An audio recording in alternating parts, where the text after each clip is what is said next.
saudara-saudara sekalian, teristimewa yang kita muliakan, Bapak Wakil Presiden Republik Indonesia beserta Ibu Mufidah Yusuf Kalla, Ibu Rektor Universitas Hasanuddin, yang insya Allah dimuliakan dan dirahmati oleh Allah Subhanahu wa Ta'ala. Suatu kali Nabi kumpul para sahabat, lalu Nabi bertanya, "Atadaruna manil muflis?" Saudara-saudara sekalian, tahu kok siapa yang bangkrut nanti di akhirat? Bangkero imatu akhirat. Tahu enggak siapa yang pailit? Ada yang menjawab, yang tidak puasa ya Rasul. Oh, dia puasa Ramadan, Senin Kamis dia lancar. Yang tidak sholat ya Rasul, dia sholat 5 waktu, sunnah-sunnahnya baik. Yang tidak bayar zakat ya Rasul, dia zakat harta dan zakat fitrah. Mungkin yang tidak haji padahal sudah mampu ya Rasul, dia haji bahkan hampir tiap tahun dia umroh. Sahabat lalu heran, kalau begitu siapa yang bangkrut nanti ya Rasul? Nabi menjawab, jarusu wa khati'ur rahim. Tetangga yang jahat sama tetangganya dan yang memutuskan persaudaraan. Sahabat heran, kok bisa bangkrut ya Rasul? Dia kan sholat, dia puasa, dia zakat, dia haji. Gimana caranya bisa bangkrut? Nabi lalu menjelaskan, cocok nih. Hablum minallahnya baik, tapi hablum minannasnya rusak. Dia setor pahalanya. Ya Allah, ini sholatku 30 tahun. Datang tetangganya, tunggu dulu, pernah kata tetangga di perumnas? Nah fitnah kak, katanya anakku yang lurus rambutnya bukan anaknya suamiku, karena suamiku keritin rambutnya. Dia tidak tahu anaknya lurus rambutnya karena sudah direbonding. Gara-gara fitnahnya, saya tinggalkan itu komplek. Saya minta keadilan. Allah berfirman, ya sudah, ambil sholatnya itu 30 tahun. Habis sholatnya 30 tahun. Dia setor lagi puasanya. Ya Allah, ini puasaku 30 tahun. Datang lagi teman kantornya. Tunggu dulu Tuhan, pernahkah itu juga sama-sama caleg? Nah fitnah kak, nah sebarkan hoax. Gara-gara fitnahnya, saya tidak terpilih padahal mundur mak jadi pegawai. Saya minta keadilan hari ini. Allah berfirman, ya sudah, ambil mie puasanya 30 tahun. Habis sholat, habis puasa, dia setor lagi zakatnya.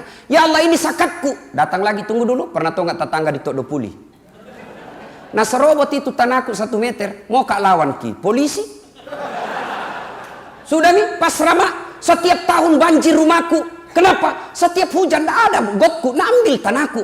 Saya minta keadilan. Allah berfirman, sudah ambil hajinya. Habis amalnya pak. Masih datang orang. Saya juga pernah difitnah. Katanya mobilku hasil korupsi. Gara-gara fitnahnya, saya dipecat. Saya minta keadilan hari ini.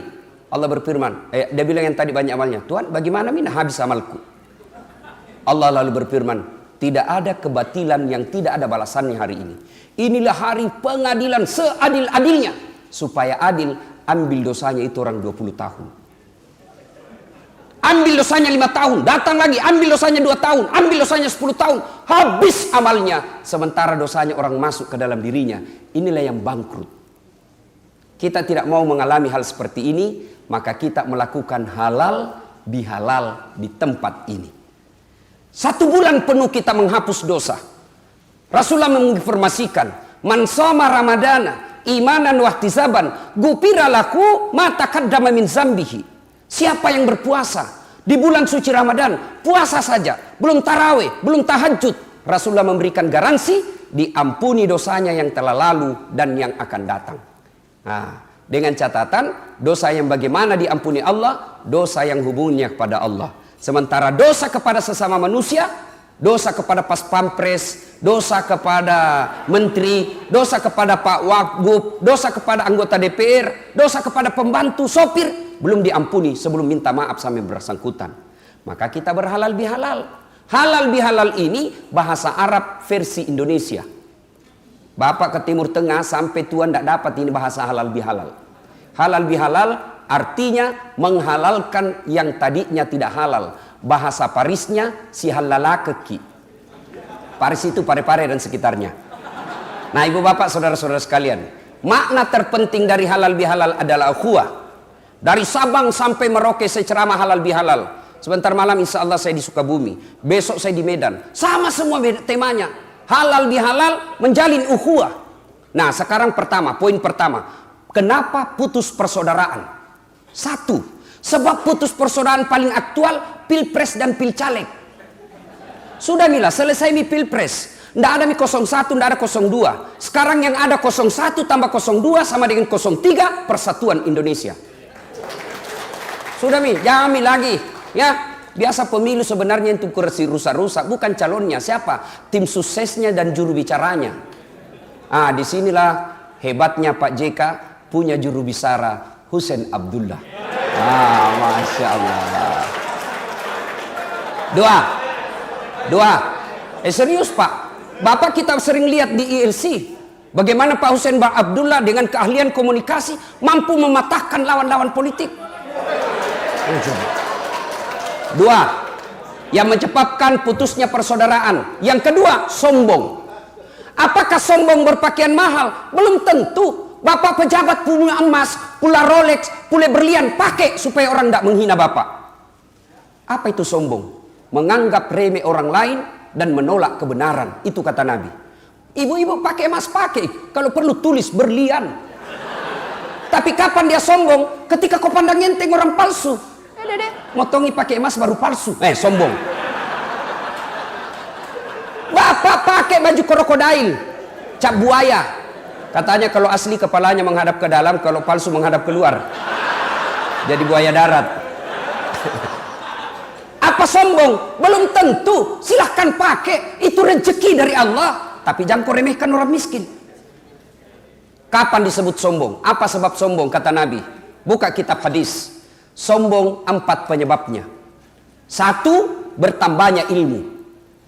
Ini para guru besar, para dosen yang banyak gelarnya bisa sombong. Lain saya bos. Tuh. Coba ada yang bilang, kenapa itu Ustaz? Napasan dokter di depan, PhD di belakang. Nah sama Ji, beda bos. Dokter itu di depan, dokter syariah hukum Islamku. Yang PhD ku itu komunikasi. Sombong tidak, klarifikasi.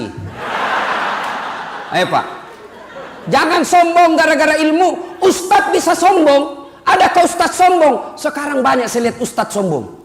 Baru belajar agama 6 bulan, itu pun melalui YouTube. Nah kasih salah semua orang. Halal bihalal bid'ah, tidak ada pada zaman Nabi. Maulid bid'ah, Isra Mi'raj bid'ah, taksiyah bid'ah, jabat tangan selesai sholat bid'ah, doa bersama bid'ah. Kalau begitu, jangan kau juga pakai mic ceramah. Kenapa? Tidak ada mic pada zaman Nabi. Apa? Ceramah makin tidak pakai mic. Mana mau disampai di sana Pak? Ayo, jangan sombong gara-gara ilmu. Allah jelaskan, wa ma utitu minal ilm illa qalila. Saya tidak berikan kamu ilmu kecuali sangat sedikit. Lalu apa yang kita mau sombongkan dengan gelar-gelar kita? Ada orang banyak sekali gelarnya, sombong. Pas begitu dekat pensiun mulai pikun-pikun. Diprotes sama istrinya. Pak, biasanya kalau mau kopi mengajar kau cium-cium jidatku. Ini mau 2 minggu tidak pernah kau cium. Langsung dia bilang dalam hatinya suaminya, berarti siapa kau cium selama ini? Ternyata pembantunya. Jangan sombong gara-gara ilmu. Yang kedua, penyebab sombong. Yang kedua, penyebab datangnya sombong. Setelah ilmu, apa kata Nabi? Bertambahnya pangkat jabatan.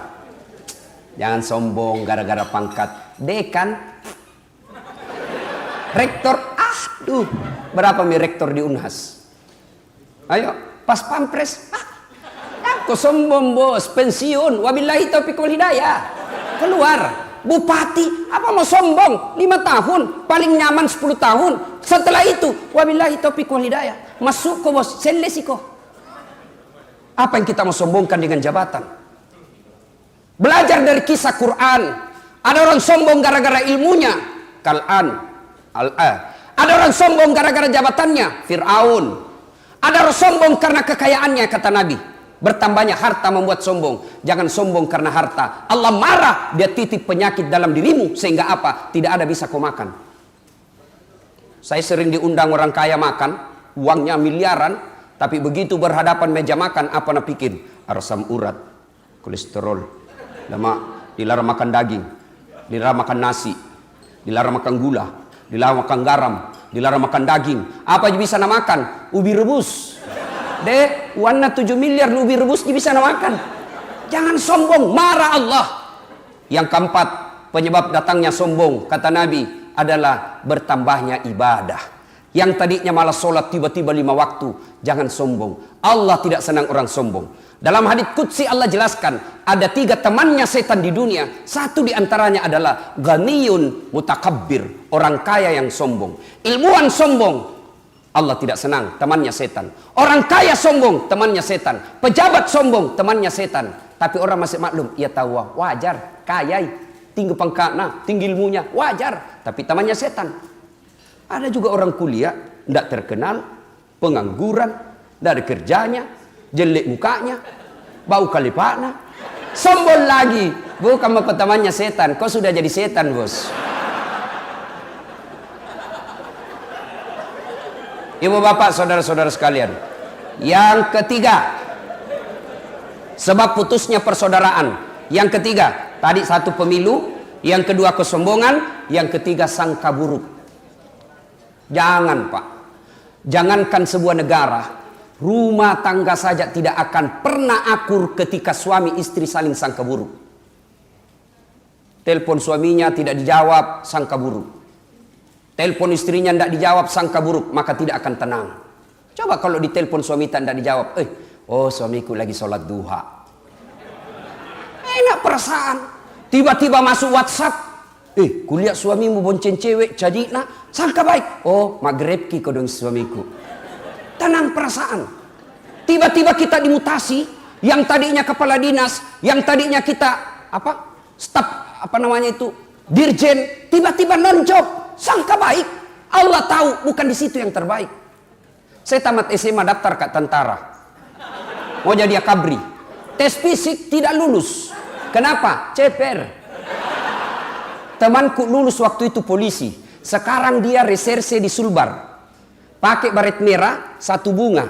Saya lulus pakai baret putih. Jadi ustadz. Alhamdulillah dengan baret putih yang saya pakai. Mulai baret hitam sampai baret merah. Ku caramai kau semua. Apa? Sangka baik. Sangka baik. Jangan pernah sangka buruk.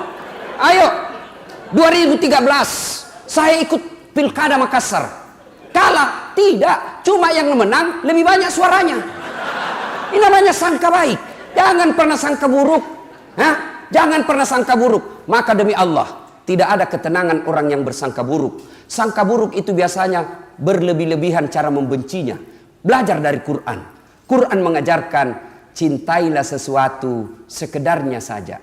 Karena bisa jadi kau cintai hari ini, justru kau benci besok. Bencilah sesuatu sekedarnya saja, karena bisa jadi yang kau benci hari ini baku baik kau besok. Belajar dari Pilpres Indonesia. Baku lawan-lawan dulu 2014, baku baik lagi. Baku lawan-lawan dulu 2009, baik lagi. Jadi jangan, belajar dari sejarah. Bencilah sesuatu sekedarnya saja, cintai sesuatu sekedarnya saja, lalu lengkapi dengan informasi Quran. Bisa jadi apa yang menurutmu baik belum tentu di sisi Allah baik. Dan bisa jadi apa yang menurutmu jelek belum tentu di sisi Allah jelek. Insya Allah sangka baik menenteramkan perasaan. Berikutnya yang menyebabkan putusnya persaudaraan apa? Serakah, mabu aja, mau nambik semua. Akan ada orang begitu Pak. Barangkali orang tidak lawan kita, tapi lambat laun dia jengkel. Akhirnya apa? Dia tinggalkan.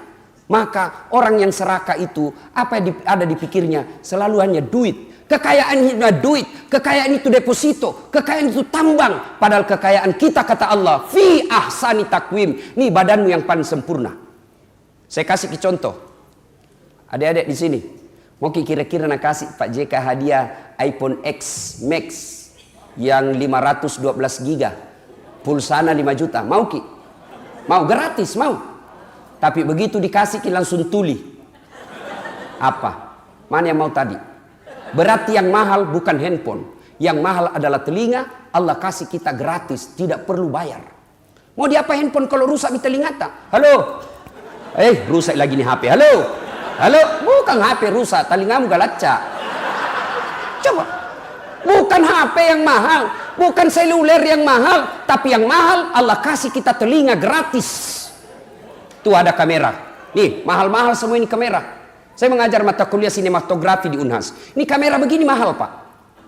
Apa ini kamera yang mahal? Tidak. Bapak biar punya kamera begini harus punya ilmu. Berapa kekuatan megapiksel kamera kita? Berapa kekuatan cahaya? Berapa jarak antara mata kita dengan yang objek yang kita mau ambil gambar? Itu perlu ilmu, perlu duit puluhan juta. Tapi apa itu mahal? Tidak. Apa yang mahal? Allah kasih kita mata. Kameranya namanya retina. Ya. Lensanya namanya pupil, zoom out, zoom in. Dan hebatnya lagi di mata. Begitu kau buka, langsung fokus. Tidak perlu kau putar-putar. Siapa itu? Coba Allah. Ayo, dan hebatnya lagi di mata, luar biasa. Ini mata dilengkapi sensor, dia bisa bedakan mana istri, mana pembantu. Repot kita kalau tidak bisa takbir. Maka jangan pernah miskin, Pak. Maka Allah dalam Quran surah Ar-Rahman selalu diulang terus. Fabi ayyi ala'i rabbikuma tukatsiban. Nikmat mana lagi yang engkau kupuri? Ada pecinta bola di sini? Banyak. Umumnya lelaki pecinta bola.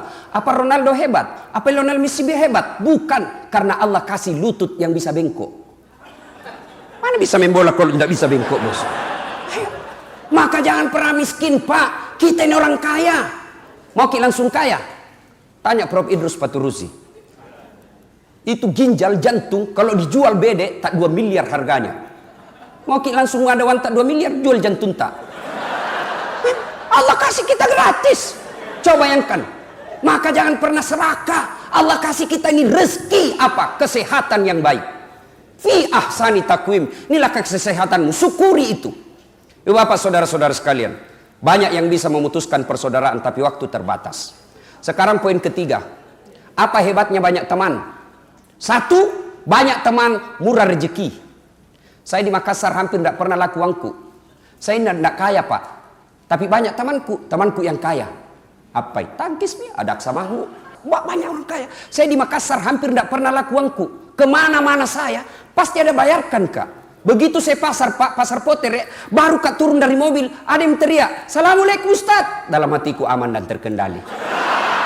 Coba, ada isi sayur, ada isi ikan. Saya bilang, siaga ya ji. Ajakna Ustaz, majak deh, malilek mopi. Jangan maki ji. Jangan Ustaz, berapa? Jangan maki ji. Dalam hatiku, memang itu kutunggu. Istriku itu suka sekali kalau saya pergi pasar. Dia bilang gratis. Yang kedua, banyak teman gampang selesai masalah. Saya ke kantor polisi, ketemu komandan. "Assalamualaikum Ustaz." "Siap komandan." "Kenapa Ustaz?" "Perpanjangan SIM komandan." "Panggil Kasat Lantas." Bantu Ustaz, urus cepat. Jangan ku lagi minta uangnya. Dosa ku uang Ustaz ku makan. Selesai masalah. Banyak teman gampang selesai masalah. Yang ketiga, banyak teman insya Allah umur panjang. Kenapa Pak JK umur panjang? Salah satu sebab beliau banyak teman dan tidak punya musuh. Banyak yang doakan. Coba. Yang keempat, ini yang paling penting bagi seorang politisi. Banyak teman gampang menang pilkada. Pak. Nah, ibu bapak, saudara-saudara sekalian. Nah, berikutnya poin keempat. Poin keempat sekarang. Apa itu Ustaz? Bagaimana merapatkan ukhuwah? Terlanjur putus. Satu, belajar dari filosofi sholat jamaah. Sholat, coba lihat sholat jamaah Pak. Begitu angkat takbir, Allahu Akbar, sama semua bahasanya Pak. Coba bayangkan kacaunya sholat di masjid seandainya pakai bahasa masing-masing. Yang jadi imam orang Arab, Allahu Akbar. Yang jadi makmum, datang saudara kita, orang Bukaka, Rembone, Pungallahu Ta'ala Malupo. Datang orang jadi ponto, dia pakai bahasa Persian, Kareng Allah Ta'ala Lompua. Datang orang Toraja, dia pakai bahasanya mu'allab, Pungallah Ta'ala Tonggo Gajah. Terakhir datang orang Padang, sepupunya Ibu Wapres, Allah nan gadang. Oh, terakhir sekali anak gaul dari Betawi, dia takbir pakai bahasa gaul, Allah gede banget gitu loh. Coba, baru takbir kacau. Coba belajar dari filosofi sholat berjamaah. Coba indahnya tadi kita lihat tari-tarian 4 suku, tidak perlu menciptakan tarian yang harmonis. Belajar dari situ Pak, jalan jamaah. Yang kedua, untuk memupukkan persaudaraan. Filosofi sholat jamaah, dalam sholat jamaah ada yang disebut kesetaraan. Orang ribut Pak kalau tidak ada kesetaraan, ketidakadilan, pasti ribut. Coba lihat orang sholat, mau jenderal, mau kopral, kalau cepat datang depan. Nah ini, ibu bapak saudara-saudara sekalian. Kemudian belajar dari sholat jamaah. Ketika sholat jamaah, jangan pernah ganggu orang. Mana ada orang ganggu orang sholat berjamaah? Maka rukun kita. Boleh punya mazhab, silakan, tapi jangan kau ganggu dan jangan kau salahkan mazhabnya orang. Karena ada itu begitu. Baru takbir nak ganggu dia memaki. Allah. Kayak baca Al-Fatihah kayak mau nak gigit telinga tak. Bismillahirrahmanirrahim. Tidak boleh itu dalam sholat jamaah. Ada memang begitu. Kemudian apa? Dalam sholat berjamaah ada yang disebut tenggang rasa. Coba, ketika jamaah Nabi jelaskan, kalau kau jadi imam, ringkaskan bacaan sholatmu. Yang kedua kata Nabi, kalau kau jadi imam, baca yang umumnya orang hafal. Ini banyak tong imam sekarang telekang. Baru ngangkat takbir lama memang nih. Agak aja itu namu akak mau dibawa bos. Ini boleh takbir lama memang nih. Nanti dia bilang hebat kalau dia baca surah yang panjang-panjang. Itulah sebabnya ketika kita sebelum angkat takbir, imam dianjurkan salat jami' rahimakumullah. Untuk apa? Inspeksi pasukan. Lihat Ki, kalau banyak yang pensiun di dalam, jangan lama-lama. Yang kedua kata Nabi, baca yang umumnya orang hafal. Tujuannya apa? Satu, umumnya orang hafal. Supaya apa? Supaya orang khusyuk dalam bacaanmu. Coba kalau imam membaca wadduha, anak-anak juga ikut. Kul huwallah, anak-anak ikut. Kenapa? Nah hafal. Tapi begitu imam membaca surah Al-Anfal ayat 19 sampai 32, dia khusyuk dengan bacaannya, kita khusyuk dengan hayalanta. Mau ki ikut, tidak dihafal. Mau ki ruku, belum selesai, terpaksa dibaca sama di dinding masjid. Pengurus masjid Al-Markas Al-Islami. Coba. Iya toh? Selesai itu mau ki berhenti, belum pi juga, belum selesai, dibaca lagi apa? Kalender kerukunan keluarga Bone. Mau ki ruku, belum pi selesai, terpaksa bajunya lagi orang dibaca, caleg DPR RI nomor urut 7. Siapa yang salah? Imam. Berikutnya kata Nabi, bacalah yang umumnya orang hafal. Yang kedua tujuannya apa? Supaya begitu salah imam ada yang bisa luruskan. Coba, salah satu sebab kokohnya kepemimpinan Pak Jokowi dan JK karena disokong oleh hebatnya Pak Yusuf Kalla. Ya, dalam asas salat jamaah tidak boleh orang piti-piti itu di belakang imam, tidak boleh bos. Yang di belakangnya imam pada zaman Nabi itu 4 sahabat utama. Tidak boleh. Kenapa? Begitu salah imam, ini yang di belakang bertanggung jawab. Piti-piti langsung masuk, salah imam, apa? Ewayalemu. Saya ada cerita Pak, waktu ku kecil SMP. Sujud, siang, asar. Kenapa lama sekali ini imam? Ternyata mau 1 menit, belum pinai. Ada temanku nangka kepalanya. Wih, hilang imam. Ternyata keluar melalui pintu kiri. Selesai sholat ditanya, kenapa ki keluar Pak Imam? Metuk kak nak. Dia bilang kentut kak. Pak Imam lain kali kalau kentut ki angkat kepalanya jamaah tak supaya dia lihat ki orang. Dia bilang sengaja kak nak kamalu kak kuliah. Kacau Pak. Ibu bapak saudara-saudara sekalian yang saya hormati, ini filosofi sholat jamaah. Kalau ini kita amalkan Pak, aman ini negara. Nah ibu bapak saudara-saudara sekalian, banyak yang ingin kita sampaikan tapi waktu yang terbatas. Yang berikutnya menyambungkan persaudaraan itu setelah berjamaah. Yang berikutnya wal afina ilan nas, maafkan orang yang salah kepadamu. Belajar dari Rasulullah. Datang Rasulullah ke Taif, memohon bantuan orang Taif setelah dari Makkah dihina. Datang ke Taif, tapi apa sambutan orang-orang Taif? Dilempari Nabi. Siapa yang lempari Nabi? Bukan orang dewasa, anak-anak kecuping. Anak-anak kecil dilempari Nabi sampai robek dia punya pipi beliau. Datang malaikat Jibril menawarkan bantuan. Ya Muhammad, tak lewat-lewat ini. Karena itu kalau ada yang ganggu Muhammad itu Pak, langsung muncul itu malaikat Jibril seperti itu iklan Wani Piro. Ya langsung muncul Jibril, kata Muhammad, Jibril, Muhammad, keterlaluan ini orang Taif. Saya diperintah Allah untuk hancurkan mereka. Kau berdoa saja. Mendengar ini apa jawaban Nabi? Ya Jibril, kalau Allah ingin mengabulkan doaku, saya hanya berdoa, ya Allah, berikan mereka hidayah. Mereka memperlakukan seperti itu karena dia tidak tahu apa yang saya bawakan. Saya membawa hidayah buat mereka. Terbukti doanya Nabi dikabulkan sampai detik ini Pak. Saya keliling-keliling di Saudi Arabia, orang Taif paling baik akhlak dan tutur katanya. Nah, coba kalau saya kira-kira terkupumak babak belur, tiba-tiba datang satu bantuan tentara, bagaimana saat habiskan. Tapi Nabi tidak. Inilah menyambungkan persaudaraan dengan cara apa? Memaafkan. Innallaha yuhibbul mukhlisin. Bukan cuma memaafkan, tapi dibalas dengan kebaikan. Berbicara soal ini tentu gampang, tapi mempraktekkannya tentu sangat sulit. Ibu bapak saudara-saudara sekalian, inilah tausiah kita. Dan pada intinya Allah Subhanahu wa taala berfirman, wa'tasimu bihablillahi jami'an wa la tafarraqu. Berpegang teguhlah engkau kepada tali persaudaraan agama Allah dan janganlah engkau bercerai-berai.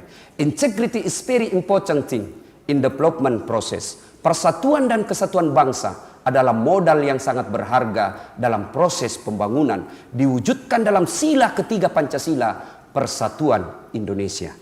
Akhirnya saya mengucapkan terima kasih yang sebesar-besarnya kepada panitia yang telah mengundang dan memberikan kesempatan kepada saya untuk tampil di tempat ini. Tentu berbicara di tempat ini adalah kemuliaan yang sangat besar. Karenanya sekali lagi terima kasih panitia, dan hebatnya lagi nak kasih katawa bisnis kelas pesawatnya. Alhamdulillah. Nggak tahu ini pulangnya nanti.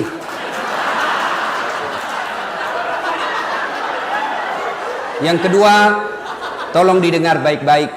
Saya mewakili seluruh Sivitas Akademik Universitas Hasanuddin dan IKA Universitas Hasanuddin menyampaikan terima kasih dan penghargaan yang setinggi-tingginya kepada Ibu Hajah Mufidah Yusuf Kalla yang telah selama ini memelihara Pak Yusuf Kalla, mendampingi Yusuf Kalla sehingga kami punya kebanggaan menjadi orang Sulawesi Selatan. Tanpa campur tangan dan bantuan Ibu, saya yakin Pak Yusuf Kalla tidak seperti sekarang ini. Fungsinya seorang wanita adalah mendampingi suami untuk menuju kesuksesan. Saya berdoa mudah-mudahan ibu bahagia lahir batin dan insya Allah di akhirat tetap dipertemukan menjadi suami yang mawaddah warahmah. Demikian, mudah-mudahan ada manfaat. Lebih dan kurangnya mohon dimaafkan. Nun wal kalam yamesturun billahi fi sabilil haq. Assalamualaikum warahmatullahi wabarakatuh.